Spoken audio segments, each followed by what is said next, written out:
Assalomu alaykum, hurmatli brifing qatnashchilari.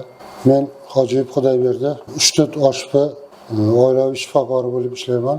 Bugungi temamiz dolzarb masala bo'lganligi uchun qon tomir, yurak, ishemik kasalliklari to'g'risidagi ma'ruzamiz bo'ladi. Asosiy nimalarni statistik ma'lumotlarga kelib aytadigan bo'lsak, bu kasallik asosan yosh kattalarda uchraydi, ko'pincha. Yosh kattalarda, erkaklarda 60%gacha tashkil qiladi. Ayollarda 40%gacha. Ayniqsa mana o'lim nimasi bo'yicha ham bu juda katta rol o'ynaydi. Yurak qon tomir kasalliklari. Yurak ishemiyasining sabablari. Keksa yoshlar, erkaklar, irsiy moyilliklari bor insonlar, zararli odatlarga o'rganganlar, chekish, ichish, keyin yondosh kasalliklari, diabet kasalliklari bo'ladigan kasallar. Keyin semizlik, kam harakat, mana shular sabab bo'ladi. Yurak ishemik kasalliklarining turlariga bo'linadi.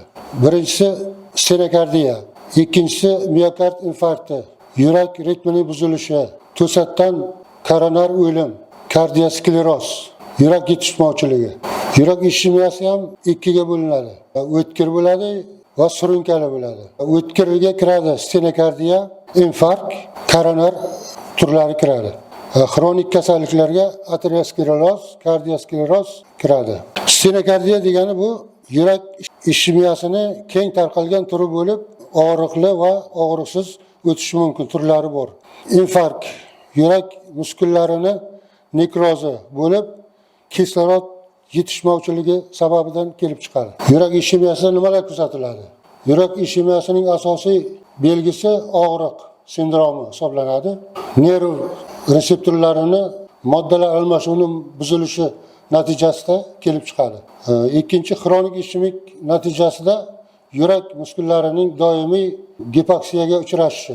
Uchinchisi ishemik o'choqlarning yurakning o'tkazish tizimi nerv tolalarining sohasida joylashuvchi arteriyasiga sabab bo'ladi. Yurak ishemiyasi belgilari: zo'riqish stenokardiyasi, jismoniy zo'riqishdan natijasida ko'krak sohasida og'riq sindromi, shuningdek harakat va emotsional stresslar paytida hansirash bilan namoyon bo'ladi. Tinch holatdagi stenokardiya pasientning tinch holatda birdaniga og'riq paydo bo'lishi bilan boshlanadi.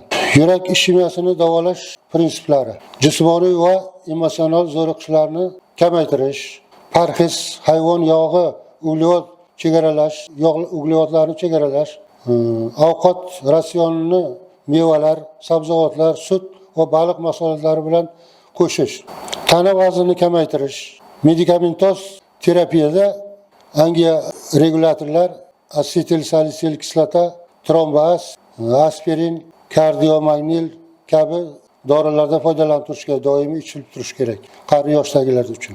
Xulosa qilib aytganimizda, mana shu yurak ishemik kasalliklari juda ko'payib ketyapti. Hozir oldingi keksalar desak, hozir yoshlarda ham orasida uchrab turibdi. Onda sonda to'satdan o'lim bo'lib qoladi, o'sha yurak ushlab qolish bo'yicha. Buni endi oldini olish maqsadida sog'lom turmush tarzini biz nima qilishimiz kerak? Shu sog'lom turmush tarziga amal qilsa, zararli odatlarini tashlasa, sport bilan shug'ullansa, rejimli ovqat yesa, kechqurunlari yotishdan oldin ovqat yegandan keyin bir yarim soat, 1 soat yursa, mana shu amallarni amalga oshiradigan bo'lsak, yurak qon tomir kasalliklarining sabablari va o'zini kasalligi kamayadi. E'tiboringiz uchun rahmat.